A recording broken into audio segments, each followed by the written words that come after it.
ci cas bi mais bon j'espère en tout cas que le ministère dina def le nécessaire ba ñu mën a trouver terrain d'entente. d'accord Abass Sow ma ñëw si yow par rapport ak grève bi nga xam ne greffier ñu ngi koy amal mu laale tamit ak ñi nga xamante ne ni arrêté nañ leen d'ailleurs même nekk ñoo xamante ne ni xàmmee nañ loon ci réseau yi ñuy renvoyer seen i dossiers li ko waral nag mooy grève bi nga xam ne am na. dama waat ni man du ma tudd ñeneen. très sincère. réew mi ku def lu deful. assume tes actes et assume-les pleinement foofu laa ci mën a yem. yoon nag am na pour man greffier woo les corps de la justice o il faut appliquer les réformes de la justice wax bi réglé justice bu obsolète la ñu yore les textes qui régissent notre justice màgget nañu méngoo wut ak jamono pour am benn casier judiciaire foog nga passé fii dem ba Ziguinchor. waaw. jógee Ziguinchor. 48 heures pour benn casier judiciaire pare. nga passaat pour ñëwaat ba Dakar. man mii soxla naa ko mais damaa war a dem ba fi ma dëkk pour ami ko. kon xam nga li may wax inventé wu ma. xam naa li ngay wax. pour benn certificat de mariage. nañu moderniser suñu administration rawatina. la justice. wax bi réglé. c'est un tout. tey bu greffier yi pare. suba gannaaw suba ordre des avocats jël gannaawaat suba keneen jël. enseignants yi jël. gis nga un pays le changement buñ ko ragal. dañ ko war a ñeme. te ñeme ko nag mi ngi tàmbalee ci texte yi amul leneen parce que ñun ay texte moo ñu tënk koo wax mu génneel la texte et il est le premier à violer les textes fii foo fi dem laa la wax billahi wallahi wal kitab muy réforme code de procédure de douane ñoo la gën a mën a wax article ak texte mais ñoo koy njëkk a violer je te parle en connaissance de cause boo ci génnee enseignant bi li ko régir yépp respecté wu ci dara mais moo dàq yuux fëgg dënn je veux ça qu'est-ce qu'il a fait lui la réforme du code des investissements waruñu sa yegg ñu ngi koy waxtaanee di ko rumandaat di tëgg ak kii di dem say séminaire jarul ko les réflexions ont été faites nañ ko appliquer ñëpp nekk ci jàmm dans la justice nag il y a de quoi dire et à redire sur toute la chaîne lu ko tàmbalee ci biir ministère bi laa la wax présidence laay commencer parce que moom am na lu mu ci yore tamit ci responsabilité ci justice bi nga ñëw ci cours et tribunaux yi il faut des réformes il faut une nouvelle réorganisation ba ci segment bu ne avec les corps yi leen composé ñii lii ñu wax ils sont dans leur droit mais à un moment donné quand l'État lance un message sur le plan social da ngay déglu loo jàppoon na nga ko bay il y avait une réunion élargie avec le ministre de la fonction publique le ministre du travail en charge avec les relations avec les institutions ñoom ñëpp ñu toog ñu réfléchir les syndicats toog ñu lancé wu prononcé wu ñoom lu tax ñu boycotté loolu les greffiers demuñu si pourquoi parce qu'ils avaient leur plan parallèle alors que nit ñi dañu doon woote pour ñu waxtaan ñu am ab dal dans tous les secteurs loo may Abdoulaye Wade may ko Macky Sall lu tax nga bañ ko mayee tey fii tous les présidents yi fi succédé wu am nañu temps Abdoulaye Wade bi mu ñëwee dañu ne mag la nañ ko may gàmm ñu bàyyi ko muy doxal Macky Sall bi mu ñëwee dañ ko may temps mais pourquoi ñii à part certains secteurs stratégiques et névralgiques notamment la justice ci la bokk ma jàpp ni que ni seen grève bi nag yàgg na du lu bees yàgg na de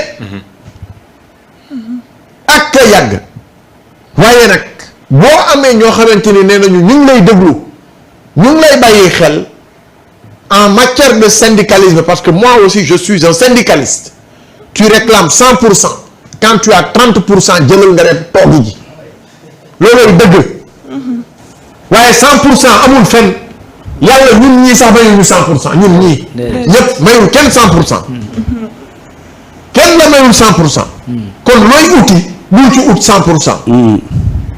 Il faut aller vers des pourcentages raisonnables. Surclassement bi lu baax la d'accord nañ ko li des ce sont les conditionnalités. C'est ça. Parce que benn boo ci engagé wu dafay am incidence financière directement. C'est clair. Directement. Comment régler cette question financière? Peut-être prochain budget bi bu ñu koy voter mën na may le temps à l'État mu enclencher une procédure de recouvrement budgétaire pour mu mën leen a satisfaire. C'est compréhensif. am na loo xamante ni dañu ne la comme gestion de carrière la mais DRH bi xanaa duñ ko may temps mu réfléchir c'est pas 5 personnes hein? Même si c'est 5 personnes ça a un coût. Ils sont très nombreux au Sénégal les greffiers ñooñu nag boo leen bëggee surclassé mu nar a am incidence financière de 35 milliards fan nga koy jëlee d'un seul coup te amutoon ci benn prévision budgétaire. Donc pour man ils sont dans leur droit de réclamer de meilleures conditions de vie et de travail en tant que syndicaliste. Mais bu ñu uti 100%. Ils sont devenus exigeants. Mais mënul nekk nañu continuer grève après c'est eux qui vont en pâtir hein? Et les conséquences? Mais les conséquences sont déjà énormes. Oui. Énormes. Énorme. Oui. ñun rek suñu secteur bi ñuy liggéey. On a arrêté tous les dossiers de création d'entreprise. Les gens viennent du matin au soir passent ñëw toog. ñu ne la greffier yi grève nañu. Parce qu'ils font partie effectivement intégrante du processus. Exact. xaalis bu waroon dugg ci état fan lay jaar. perte yooyu fan la jaar. C'est ci loolu la ñu war a comp pour jox la li ngay. pour jox la. donc pour man ne serait-ce que ça. war nañu mën a réfléchir sur une nouvelle forme. Bien sûr. de lutte moom syndicaliste du ko mës a may. C'est vrai. du ko mës a may donte ndox mi sax neexul dinañ leen ndox mi neexul. ñun Kirène la ñu bëgg wala Casamance la ñu bëgg. mais non nag ils sont dans leur droit mais il ne faut pas en abuser. C'est ça. Il ne faut pas en abuser. Man je ne lance pas un message. Je dis ma pensée. nañu arrêter seen grève bi dafa doy. ba pare retrouver wu autour de l'essentiel. Partage d'information am na. Le minimum de service am na. mais grève totale. arrêt total. dafa am temps nag l'État peut aussi prendre d'autres revers te bu boobaa ça sera un bras de fer difficile et extrêmement difficile à régler. kon ci dal la ñu mënee am satisfaction sur certains problèmes. am na loo xamante ni c'est dans le court terme ñu régler ko. dans le moyen terme am na loo xam ni c'est dans le long terme. tey jii ku lay réclamer ay logement fan nga koy jëlee fan nga am surface. pour nga régler ko. je donne juste un exemple c'est comme ça. Dakar fees na. Thiès fees na. suuf si yëpp ñu ko sàcc nañ ko. ñu sàcc suufu Sénégal yëpp. waaw sàcc nañ ko. ay 400 parcelles benn nit yor ko. fan la ay 58 hectares. ñenn ñi nga jox leen 120 hectares ñii 200 hectares. fan ngay jëlee suuf soo leen satisfaire. ñu yàq réew mi ñi ci biir réew mi ñooñu la ñu war a tëj. mungu siin régler seen problème ba pare. et c'est à la justice de le faire. parce que y en a qui ont détruit ce pays. pour lan négocier avec des syndicalistes satisfaire leen au détriment des autres ñoo ngi gis ci seen bopp. parce que tey bu fekkee ñun ñëpp hiérarchie A la ñu bëgg a dem ban état moo ko mën a supporter. ban état moo ko mën a supporter. bi ngay dugg greffier xamoon nga ban hiérarchie nga bokk. wala. gannaaw doo ma jàppale ci li may wax. ngay waxee lu leer la. bi ngay dugg bi yow xamoon nga ni que ni journalisme bii lii. waaw fii nga mën a yem. fii laa mën a yem. dëgg la. journaliste fi nga mën a doon. tout à fait. après boo ci defee ab biir nga dem nekk consultant. boo ci defee ab biir bu la neexee nga bay nga créer sa cabinet nga créer lu la neex. mais yow bi ngay dugg école dañ la ni greffier nga mën a nekk hiérarchie X la. adduna nag dox na mu am ay changement yu la dab. nga bëgg a yeesal nañ ko def ci dal. ci teggin. ci kallaama yoo xamante ni état dina jël ay engagement yu mu respecté parce que loolu aussi beneen défi la.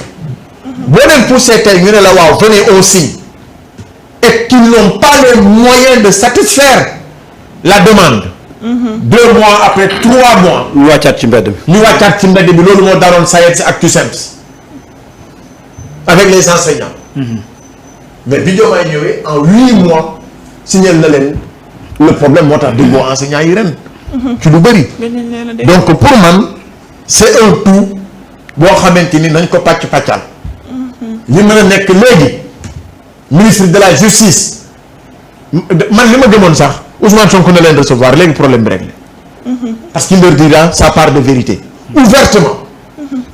ñu waxtaane ko mu réglé parce que am na ñoo xamante ni dañu nekk ci ay diplomatie yu ñu tardeel ay non c'est que c'est-à-dire nangamti gis nga nit dëgg alalu yàlla la toogal ak moom nga def ko lii moo mën a nekk ci biir bii ak bu bëre lii moo mën a nekk lii mënta nekk un langage de vérité. mu jeex ñu bàyyi jeune yooyu yi di dem de ministère en ministère suba nga dem justice suba nga dem travail gannaaw suba ñu ne la Olivier Boucar moo voyagé gannaawaat c'est des lenteurs.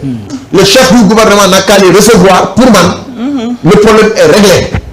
ministres yi parfois yenn ñi boo leen bàyyee vraiment c'est des gens qui apparemment qui n'ont pas la notion du temps et des problèmes yi Sénégalais yi di xaar. waaw doyen Samba. mais man foofu damay waxaat rek gis nga le système dafa exister un peu partout. C'est pourquoi il faudra réformer syndicat ni muy doxee ci réew mi.